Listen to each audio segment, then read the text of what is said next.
जय यीशु की। मैं हूं प्रियंका डामोर और आप देख रहे हैं रेडियो वेरितास एशिया की हिंदी सर्विस। कलीसिया समाचार में आप सभी का स्वागत है। कलीसिया समाचारों में प्रमुख है। पोप फ्रांसिस ने कहा, यूक्रेन में हिंसा की प्रचंड वायु को समाप्त किया जाए।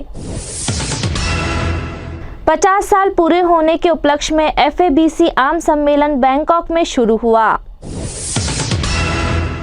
यूक्रेन में रूसी मिसाइल हमलों से अनेक लोगों की मौत। यूक्रेनी राजदूत ने कहा, हम युद्ध के आदी हो गए हैं, हमें शांति हेतु प्रार्थना करनी चाहिए। पाकिस्तान में एक ईसाई अधिकारी पर हमला। भारतीय लैटिन संस्कार बिशप निकाय ने परिवार कमीशन के लिए फादर अरुल राज को नामित किया। अरुणाचल के मियाओ धर्म प्रांत को मिला ओलो जनजाति का पहला पुरोहित।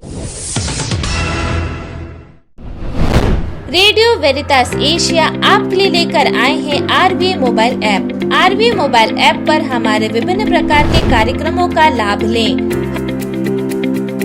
हमसे जुड़े और एशियाई ईसाईयत की आवाज का हिस्सा बने। आज ही ऐप स्टोर एवं प्ले स्टोर से RVA मोबाइल ऐप डाउनलोड करें। अब जानते हैं समाचार विस्तार से। पोप फ्रांसिस ने कहा, यूक्रेन में हिंसा की प्रचंड वायु को समाप्त किया जाए। पोप फ्रांसिस ने यूक्रेन में रूस के द्वारा इस सप्ताह की गई भारी बमबारी से पीड़ित लोगों के लिए प्रार्थना की एवं राष्ट्रों के नेताओं से अपील की कि वे युद्ध दूर करें एवं न्याय में शांतिपूर्ण सह अस्तित्व को गले लगाएं। यूक्रेन के पश्चिमी शहरों में रूस की भारी बमबारी को ध्यान में रखते हुए पोप फ्रांसिस ने पीड़ित लोगों के लिए प्रार्थना की तथा राष्ट्रों से अपील की कि वे शांति की खोज करें। पोप फ्रांसिस ने कहा, मैं अपने हृदय में उनकी पीड़ा को रखता हूं और ईश्वर की माता की मध्यस्थता द्वारा अपनी प्रार्थना को प्रभु के लिए अर्पित करता हूं। 50 साल पूरे होने के उपलक्ष्य में FABC आम सम्मेलन बैंकॉक में शुरू हुआ। Federation of Asian bishop conference अपनी स्थापना की 50वीं वर्षगांठ के अवसर पर वान फुवान पास्टोरल प्रशिक्षण केंद्र बैंकॉक में अपना पहला आम सम्मेलन आयोजित कर रहा है। कार्डिनल बिशप और 29 सदस्य देशों के आम लोगों सहित लगभग 200 प्रतिनिधि इस आयोजन को मनाने के लिए एकत्र हुए। जब 1970 में मनीला फिलीपींस में सेंट पॉप पॉल छठवें की मनीला यात्रा के अवसर पर 180 बिशप मिले थे, तब FABC का जन्म हुआ था। यह कार्यक्रम मूल रूप से 2020 के लिए निर्धारित किया गया था, लेकिन महामारी के कारण इसे स्थगित कर दिया गया था। यूक्रेन में रूसी मिसाइल हमलों से अनेक लोगों की मौतें। अधिकारियों का कहना है कि रूसी मिसाइल ने यूक्रेन के कई शहरों पर आक्रमण किया है, जिसमें राजधानी कीव भी शामिल है, जहां करीब 10 लोगों की मौत हुई है और दर्जनों घायल हैं। रूसी राष्ट्रपति व्लादिमीर पुतिन ने हमलों की पुष्टि की है और कहा है कि हमले रूस को क्रीमिया से जोड़ने वाले पुल एवं उस पर कब्जा करने का जवाब है तथा उन्होंने अधिक हमले की चेतावनी दी है। यूक्रेनी राजदूत ने कहा, हम युद्ध के आदी हो गए हैं, हमें शांति हेतु प्रार्थना करनी चाहिए। रूस ने यूक्रेनी शहरों पर अधिक हमले किए हैं। यूक्रेन में वाटिकन के प्रेरित राजदूत महाधर्माध्यक्ष विस्वालदास कुलबोकास ने जमीनी स्तर पर स्थिति के बारे में बतलाया है और संकट के लिए कलीसिया की प्रतिक्रिया के महत्व पर चर्चा की है।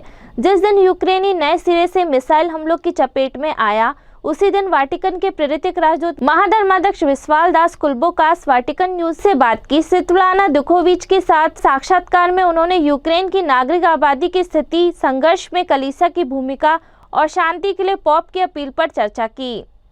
पाकिस्तान में एक ईसाई अधिकारी पर हमला। 8 अक्टूबर को पाकिस्तान में एक ईसाई सरकारी अधिकारी के साथ टोबा टेक सिंह जिले में उसके कार्यालय में वकीलों के एक समूह ने बेरहमी से हमला किया, लेकिन पुलिस प्रभावशाली अपराधियों को गिरफ्तार करने में विफल रही। उनके कार्यालय में सहायक आयुक्त इरफान मार्टिन मौजूद थे। अधिवक्ता उमीलाल चौधरी के नेतृत्व में 10 से 15 वकीलों के एक समूह ने कमरे में प्रवेश किया और दरवाजा अंदर से बंद कर लिया। सूत्रों के मुताबिक हमलावरों ने मार्टिन पर हमला किया, उसके कपड़े फाड़ दिए और उसे डंडों और रोड से पीटना शुरू कर दिया। जब राहगीरों ने मार्टिन को बचाने की कोशिश की तो हमलावरों ने उनके सुरक्षाकर्मी जावेद नियाज और एक नागरिक सुरक्षाकर्मी जावेद पर हमला कर दिया। मार्टिन ने अपने बयान में कहा है कि हमलावरों ने उन पर अपनी अवैध मांगों को पूरा करने का दबाव बना रहे थे। भारतीय लैटिन संस्कार बिशप निकाय ने परिवार कमीशन के लिए फादर अरुल राज को नामित किया। भारत के कैथलिक धर्माध्यक्षों के सम्मेलन ने एक अनुभवी फादर अरुल राज गली को परिवार के लिए CCBI आयोग के नए कार्यकारी सचिव के रूप में नामित किया है। वह दक्षिण भारत के प्रांत होली क्रॉस की मंडली से संबंधित है। नियुक्ति 21 सितंबर को बेंगलोर में आयोजित CCBI की कार्यकारी समिति के बैठक के द्वारा की गई थी। CCBI परिवार आयोग सचिवालय शांति सदन बेनोलिम गोवा में है। वे दिसंबर के पहले सप्ताह में गोवा में CCBI सचिवालय से काम करेंगे। फादर अरुल राज एक अनुभवी मिशनरी है जिन्होंने वर्षों से एक धर्मत्यागी परिवार में काम किया है। अरुणाचल के मियाओ धर्म प्रांत को मिला ओलो जनजाति का पहला पुरोहित। अरुणाचल प्रदेश में मियाओ धर्म प्रांत ने स्वदेशी मूल के अपने पहले पुरोहित को नियुक्त किया है। मियाओ के बिशप जॉर्ज पल्लीपराम्बिल ने 11 अक्टूबर को ओलो जनजाति से संबंधित फादर विंसेंट रंगवांग का पुरोहिताभिषेक तिरप जिले के लाजू में अपने गृह पल्ली में किया गया। मियाओ के सहायक बिशप डेनिस पूरे पूर्वी अरुणाचल प्रदेश के पुरोहितों, धार्मिक महिलाओं, मित्रों और रिश्तेदारों की एक बड़ी सभा के साथ उपस्थित थे। मियाओ धर्म प्रांत के पहले आदिवासी पुरोहित बनने पर फादर रंगवांग को बधाई देते हुए बिशप पल्लीपराम्बिल ने कहा, यह वास्तव में ओलो समुदाय और धर्म प्रांत में सभी के लिए गर्व का क्षण है। इसी के साथ कलीसिया समाचार समाप्त हुए। अगली बार फिर मुलाकात होगी नई खबरों के साथ। नमस्कार। रेडियो वेरितास एशिया आपके लिए लेकर आए हैं RVA mobile app. RVA mobile app पर हमारे विभिन्न प्रकार के कार्यक्रमों का लाभ लें, हमसे जुड़े और एशियाई ईसाईयत की आवाज का हिस्सा बने। आज ही ऐप स्टोर एवं प्ले स्टोर से RVA मोबाइल ऐप डाउनलोड करें।